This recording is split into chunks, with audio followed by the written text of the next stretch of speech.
Welcome to एमकिंटल दोस्तों, channel में आपका स्वागत है। उम्मीद करता हूँ बढ़िया दिन गुजरा होगा। कल जैसा कि बताया था मैंने, ICICI bank, axis bank, HDFC bank, Bajaj Finserv और बजाज फाइनेंस चलते हुए नजर आएंगे। अगर फिर निफ्टी की एक्सपायरी को ऊपर जाना है तो वही है जो चलते हुए नजर आएंगे, और वो पांचों के पांचों शेयर सॉलिड ढंग से ऊपर चलते हुए नजर आए और बढ़िया से क्लोजिंग हुई। उम्मीद करता हूँ इनमें से कुछ शेयरों में आपने भी पैसा बनाया होगा। हालांकि निफ्टी और बैंक निफ्टी कुछ कॉम्प्लिकेटेड से बन गए हैं, उनके बारे में बात करेंगे। आइए शुरू करते हैं आज का video. Before we start I request to go through the disclaimer. जरूरत हो तो वीडियो को पॉज कर बढ़े। देखिए, आज जो हुआ, अगर निफ्टी में बहुत दम था तो इसमें कोई शक नहीं है, लेकिन वो दम में सबसे बड़ा कंट्रीब्यूटर रिलायंस था। इसने अकेले ने 45 पॉइंट दिए निफ्टी की वैल्यूएशन को बढ़ाने में। और इसके अलावा अगर बढ़ने वाले शेयरों की बात करूं जो निफ्टी को उठाकर ले गए, वो थे ICICI bank, Bajaj finance, HDFC bank और टाइटन। इन शेयरों ने भी बहुत अच्छी बढ़त दी, जिनकी वजह से निफ्टी ऊपर बंद होता नजर आया। हालांकि गिरने वाले शेयरों में भी अच्छे दिग्गज थे, जैसे कि Infosys, TCS, Hindustan Unilever limited, Britannia, ITC, यानी कि एफएमसीजी सेक्टर पे आज गाज थी, जिसका कि कोई कारण नहीं होता। ये गिरने वाले शेयरों में नकली सा सीन है, except for Hindustan Unilever limited. मुझे बाकी के दोनों शेयर बहुत मजबूत नजर आ रहे हैं। हिंदुस्तान यूनिलीवर लिमिटेड थोड़ा सा कमजोर दिख रहा है, शायद इसमें ब्रेक डाउन हो सकता है, इस पर नजर रख सकते हैं। इसके अलावा अगर बैंक निफ्टी की बात करें तो ICICI bank, HDFC bank, axis bank, SBI bank, bank of Baroda और बाकी बहुत सारे बैंक बढ़ते हुए नजर आए। हालांकि गिरने वाले शेयरों में एक बैंक था, फेडरल बैंक, थोड़ा सा गिरता हुआ नजर आया। हालांकि टॉप दिग्गज जो थे, जिन्होंने बैंक निफ्टी को सबसे ज्यादा कंट्रीब्यूट करा बढ़ने में, वैल्यूएशन में, वो थे आईसीआईसीआई बैंक और एचडीएफसी बैंक। इन दोनों ने मिलकर 350 पॉइंट से ज्यादा का कंट्रीब्यूशन बैंक निफ्टी को बढ़ाने में दिया। लेकिन ये गेम कॉम्प्लिकेटेड है। कॉम्प्लिकेटेड क्यों है? क्योंकि समझिए, देखिए, आज जो है ना, वॉल्यूम नहीं था, मार्केट बढ़ी और वो भी बिना पैसे के बढ़ी। तो इसका मतलब ये है कि कुछ मांडवाली हो रखी थी डीआईएसएफआईएस के बीच में, या पहले से ही था, कोई भिड़ंत हुई नहीं आज असल में। लेकिन दिखाया जरूर गया। आज क्यों कह रहा हूं मैं ऐसा? क्योंकि देखिए, आज जो एफआईएस थे, जिन्होंने कल before one day before the expiry 2545 crore का माल बेचा था कल, आज उन्होंने सिर्फ 1454 करोड़ का माल बेचा, यानी कि कम कर दिया। खरीदारी में डीआईआईएस थे, डोमेस्टिक घरेलू निवेशक, इन्होंने कल 2876 करोड़ 2876 करोड़ से ज्यादा का माल खरीदा था। आज ये कम खरीदते हुए दिखे 1946, यानी कि लड़ाई हुई नहीं। कल जो खेला था, कल जो गेम सेट किया था, ये उसी का कॉन्टिन्यूशन था। और अगर ये सच में ऐसा है और 2 दिन से मार्केट बढ़ रही है, और अगर इसको और आगे बढ़ना है तो ये कल के बाद और तेजी से बढ़ती हुई नजर आएगी। हालांकि मैं बता दूं, ट्रेंड बड़ा वाला अभी भी, वीकली ट्रेंड नेगेटिव हो चुका है, इसमें कोई शक नहीं है। बट क्या वीकली ट्रेंड अगर नेगेटिव हो चुका है, ब्रेकडाउन दे चुका है वीकली ट्रेंड पे, वीकली चार्ट्स पे, निफ्टी और बैंक निफ्टी दोनों, तो अगर उस समय पर ये बढ़त आती हुई नजर आ रही है, तो इसका मतलब ये है कि वो ट्रेंड वीकली का ब्रेकडाउन नहीं था, वो फॉल्स ब्रेकडाउन था, और उन्होंने सबको ट्रैप कर दिया है फ्राइडे को, और मार्केट बहुत तेजी से ऊपर जाएगी। एक मतलब इसका ये निकलता है। दूसरा मतलब ये निकलता है कि ये आज सिर्फ फाइनेंशियल सर्विसेज निफ्टी को मैनेज करने के लिए खेल था, और कल से बहुत तेजी से मार्केट नीचे जाएगी। और ऊपर से आज है फेड की मीटिंग, उसका रिजल्ट क्या आता है, उसके क्या आउटकम निकलते हैं, इस बार बहुत क्रिटिकल है फेड मीटिंग की आउटकम, क्योंकि उनके बीच में जो टसल चल रही है और जिस तरह से उनके बैंक्स गिरते हुए नजर आ रहे हैं, क्रेडिट स्विस चला गया, एसवीबी चला गया, तो अब क्या होगा? अगर वो लगातार इन्फ्लेशन को कंट्रोल करने के लिए रेट हाइक्स करते हैं तो और बैंक जा सकते हैं, और अगर वो नहीं करते तो इन्फ्लेशन बढ़ती नजर आ सकती है। और इसके बीच में क्या करेगा फेड, ये एक बहुत बड़ा सवाल है जिस पे नजर रखना जरूरी है, और इससे ही ड्राइव होंगी ग्लोबल मार्केट्स। और उनके बढ़ने और घटने से, फेड के रेट हाइक या ना करने से, या कम करने या ज्यादा करने से, दुनिया भर के लोग वही करते नजर आते हैं। हमारे इंडिया के रिजर्व बैंक भी उसी को फॉलो करते नजर आते हैं। तो एक बहुत इंपॉर्टेंट डिसीजन है मार्केट्स के लिए, इस पे नजर बनाए रखिएगा। और जब तक ये नहीं आ जाता, तब तक मैं ये मान रहा हूं कि जो कुछ हो रहा है वो सिर्फ मैनेजमेंट हो रही है। आज ये बड़े हैं तो कल गिरते हुए नजर भी आ सकते हैं, ध्यान रखिएगा। और कल की ओपनिंग बहुत इंपॉर्टेंट होगी, उस पर नजर बनाए रखिएगा। जैसे ही पता चले कि मार्केट नीचे की तरफ जा रही है, कोई नेगेटिव प्राइस एक्शन, तो पकड़ लीजिएगा, ट्रेन लंबा जाएगी। और अगर दिखे कि ऊपर की तरफ जा रही है तो लेवल्स बताऊंगा, उसके ऊपर चली जाए तो जरूर बिंदास पकड़िएगा, फिर ये मार्केट नीचे नहीं आ रही है। हालांकि अगर बात करें एफआईआई और डीआईएस की, तो मंथली फिगर्स में अगर हम देखें तो दोनों अभी भी बाइंग में हैं, और इन दोनों के पास माल पड़ा हुआ है। एफआईआई ने मार्च में अभी तक 2407 करोड़ से ज्यादा का माल खरीद लिया, और डीआईएस की बात करूं तो अभी तक 20,985 करोड़ से ज्यादा का माल इस मंथ ऑफ मार्च में खरीद चुके हैं। हालांकि अगर सालाना की बात करें तो अभी तक काफी मोटा माल खरीदा हुआ है। ये मैंने वीकली वीडियो में सिखाया, समझाया, बताया, जरूर देख लीजिएगा वीकली वीडियो, अच्छे से समझ में आ जाएगा। इस वजह से क्योंकि DIS ने बहुत माल खरीदा हुआ है, FIS को ज्यादा माल नहीं है। मैं बार बार बता रहा हूँ कि मार्केट बहुत ज्यादा गिरती हुई नजर नहीं आ सकती है, हालांकि ट्रेंड फिर बता रहा हूँ अभी भी डाउनवर्ड्स है और मार्केट अभी और नीचे जा सकती है।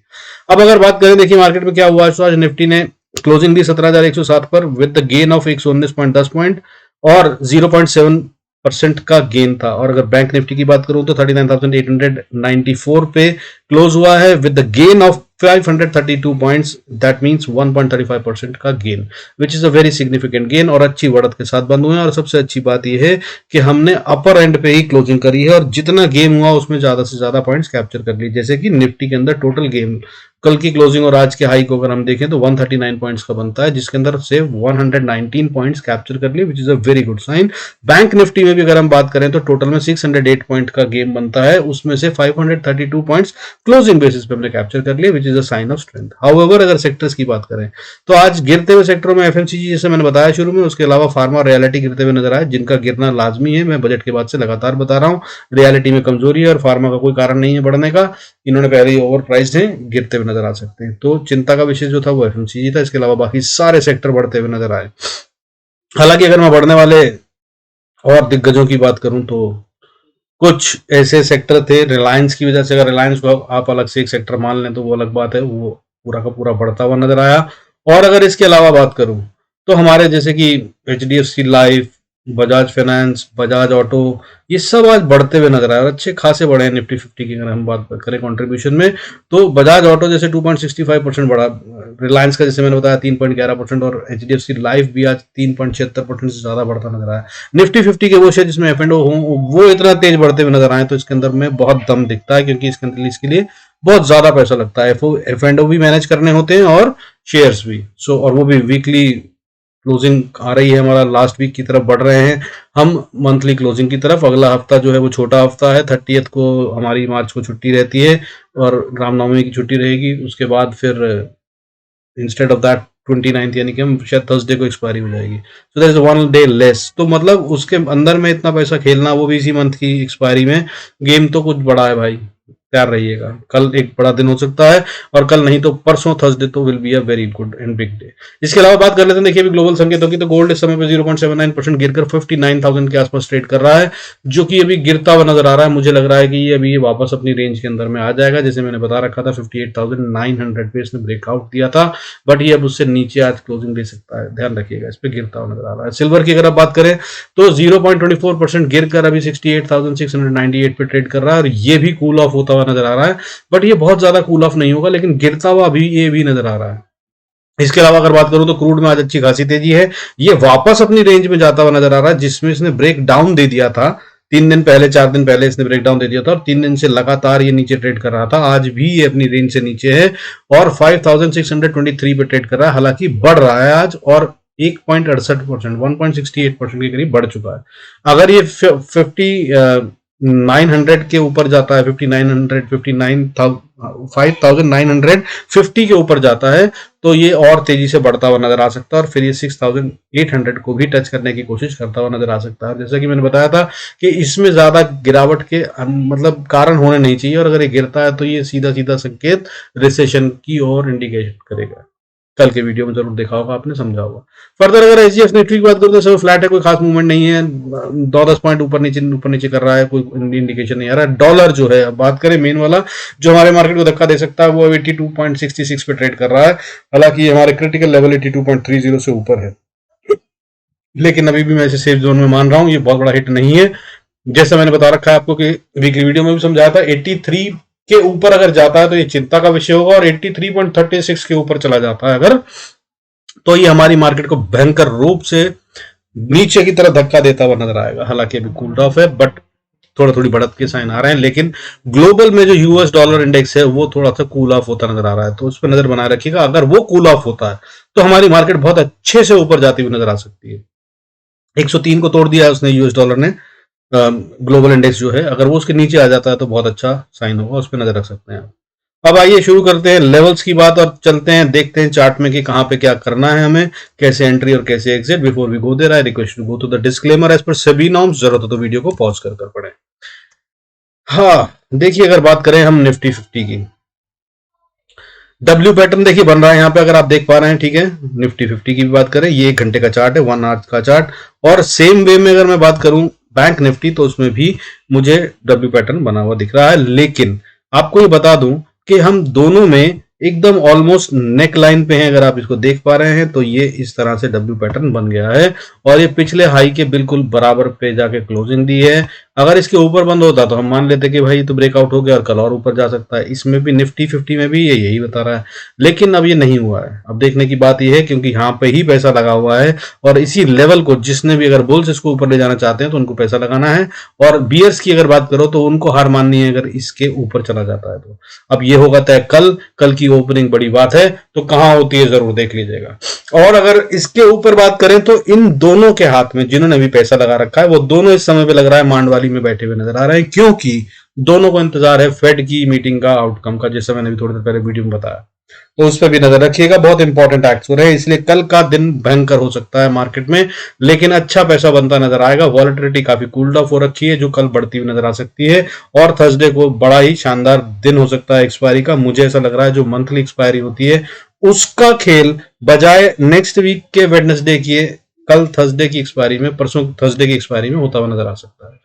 सो बी रेडी विद दैट। अब लेवल्स नोट कर लीजिए। अगर निफ्टी को ऊपर जाना है, निफ्टी 50 की बात कर रहे हैं, तो सबसे पहले उसको रेजिस्टेंस पार करनी होगी, जो वो छोटी सी, तो जहां पे वो खड़ा है वहीं पे है। अब 17,120-25 का एरिया है जिसपे उसको पार करके बैठना ही होगा, नहीं तो ये सेल में है, यहाँ पे बिंदास सेल कर लीजिएगा अगर इसको पार करके ओपनिंग नहीं होती है तो उस, और इसको स्टॉप लॉस बना लीजिएगा। अब अगर इसके ऊपर जाती है मार्केट तो फिर उसको एक रेंज पार करनी होगी जो कि 17,130 से लेकर 160 156 के आसपास की है। इस पे टाइम बिताना ही पड़ेगा, क्योंकि यहाँ पे लगा है पैसा, यहाँ पे होंगी पोजीशन सेटल, और उसके बाद ही मार्केट मूव करेगी। और अगर कहीं गलती से बिना टाइम मूव करे ऊपर चली गई तो या तो बहुत तेज शॉर्ट कवरिंग आएगी और मार्केट को बहुत तेज ऊपर ले जाएगी, या फिर वापस बड़ी जल्दी से नीचे की तरफ धकेल दी जाएगी। और अगर ये पार कर ले 17,160 तो फिर बिंदास बैठेगा। अगला लेवल जो है वो अच्छा खासा ऊपर की तरफ है, तो पहला लेवल 200 का होगा जो कि साइकोलॉजिकल रेजिस्टेंस की तरह काम करेगा। उसके बाद 17,261 261 दैट इज, देन आफ्टर 17,296, और अगर इसको भी पार कर गया तो फिर 17,380-90 तक निफ्टी सीधा चलता हुआ जाएगा, और ये फिर स्ट्रॉन्ग रेजिस्टेंस जहां से वापस घूमने की कोशिश कर सकता है। हाउएवर नीचे अगर आना हो तो क्या करना होगा, तो नीचे की तरफ में फिर से इंपॉर्टेंट सपोर्ट मान लीजिए जो मैंने आपको पहले बताई, उसी को नजर में रखिए। 17,100 से 17,090 इस रेंज के नीचे अगर ट्रेड करेगा तो आप इसको सेल की सोचिएगा, वरना मत सोचिएगा। और अगर कर दे नीचे की तरफ तो फिर इसको जो सपोर्ट मिल रही है, छोटी सी सपोर्ट 17,060 के आसपास है, और उसके बाद 17,028-29 पे 17,028-30 के आसपास इसको सपोर्ट मिलेगी। यहां से पहले नहीं रुकेगा, और इसको अगर तोड़ दिया तो फिर मजबूत सपोर्ट कोई नहीं है, फिर नीचे की तरफ जा रहा है। 17,000 साइकोलॉजिकल सपोर्ट है जो कि काफी लॉजिकल बनती है। अगर यहां नहीं रुका तो फिर 16,949 16,949 दैट इज, फिर 16,860, और उसके बाद 16,750 तक ये दौड़ता हुआ जा सकता है। हालांकि 16,850-60 पे बहुत चांसेस हैं कि बचा ली जाए मार्केट, बट क्योंकि पहले 2 बार ये लेवल टेस्ट हो चुका है पिछले 3 दिन में, तो अब की बार अगर यहां आया तो हाई प्रोबेबिलिटी ये भी बनती है कि ये ब्रीच हो जाएगा। So with these levels try and trade Nifty. Bank Nifty की बात कर लेते हैं। बैंक निफ्टी में देखिए अगर हम बात करें तो ये भी मैंने स्टोरी आपको समझाई दी है। अगर ये ऊपर जाना चाहता है तो ये बिल्कुल रेजिस्टेंस पे ही खड़ा है, 17,000 बोल रहा हूँ, 39,900, इसको इसे पार करना होगा। और अगर ये इसको पार कर लेता है तो फिर अगला लेवल 40,000 साइकोलॉजिकल लेवल है, इसको इसे पार करना मुश्किल होगा, यहाँ पे काफी पैसा लगेगा। लेकिन अगर इसको पार कर लिया तो सीधा 40,141 तक ही जाता हुआ नजर आएगा, और उसके बाद फिर 40,250 से 300 का एरिया है जहां पे ये थोड़ा सा टाइम बिताएगा। हो सकता है रुके, हो सकता है ना रुके, सिर्फ स्टॉप लॉस ट्रेल कीजिएगा। और स्टॉप लॉस अपना 40,141 को अगर पार कर ले बैंक निफ्टी तो इसके ऊपर कुछ मत लगाइएगा, फिर जाने दीजिएगा जहां तक जा रहा है, क्योंकि फिर उसके बाद ये 40,250 पे अगर रुका, 250 से 300 तो रुका, नहीं तो फिर सीधा 40,530 तक ये डायरेक्ट जाता हुआ नजर आएगा। और कहीं अगर 40,530 को पार कर लिया तो फिर 40,715, और फिर उसके आगे भी बड़े बड़े लेवल 41,000 की तरफ को बढ़ता हुआ नजर आ सकता है, वो शायद कल नहीं आएंगे। होंगे तो एक्सपायरी के दिन देखते हैं, उनके बारे में जरूरत होगी तो कल के वीडियो में बात करेंगे। अब नीचे की बात कर लेते हैं। अगर बैंक निफ्टी नीचे आना चाहता है तो 39,696 मतलब 39,700 मान लीजिए एक बहुत स्ट्रॉन्ग सपोर्ट है। इसको इसे ब्रीच नहीं करना चाहिए। अगर यहाँ पे बुल्स ने पैसा लगाया है और इसको ऊपर ले जाना चाहते हैं तो आप इस लेवल को नोट कर लीजिए 39,690। इसको ये तोड़ के नीचे ना जाए, 700 पे आए तो तेरा सावधान हो जाएगा, ठीक है। 90 को अगर तोड़ा, 690 को, तो मतलब जिन्होंने पैसा लगाया ऊपर ले जाने के लिए वो हारते हुए नजर आ रहे हैं, ये मान लीजिएगा। और फिर मार्केट नीचे की तरफ बैंक निफ्टी जाता हुआ नजर आएगा। अगली सपोर्ट जो आएगी वो छोटी सी सपोर्ट आखिरी वाली दिल बहलाने के लिए 39,610 पे, हालांकि ये रुकेगी नहीं। फिर 39,500 से 450 के बीच में जाके बैंक निफ्टी सपोर्ट लेगा। और 39,450 को अगर ब्रीच करा तो फिर अगली सपोर्ट 39,309, फिर उसके बाद 39,175, फिर 39,020-30 पे आकर रुकता है बैंक निफ्टी। उससे पहले रुकता नजर नहीं आएगा अगर गिरा तो। और falls are always steeper, deeper, faster, sharper बताता हूं, तो यहां तक भी मार्केट आ सकती है। और अगर कहीं 39,000 को तोड़ दिया तो फिर 38,940 इनफैक्ट इज इंपॉर्टेंट लेवल, इसको नोट कर लीजिए। 38,940 को अगर तोड़ दिया तो फिर ये 38,831, 38,750, 38,665 और 38,500 को भी कल ही दिखाती हुई नजर आ सकती है। नजर बनाए रखिएगा। With these levels, do good trades, be profitable। अच्छा लगे तो लाइक करना मत भूलिएगा दोस्त, मुझे अच्छा लगता है, मुझे भी पता चले आपको फायदा हो रहा है।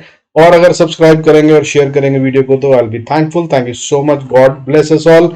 सी यू इन नेक्स्ट वीडियो।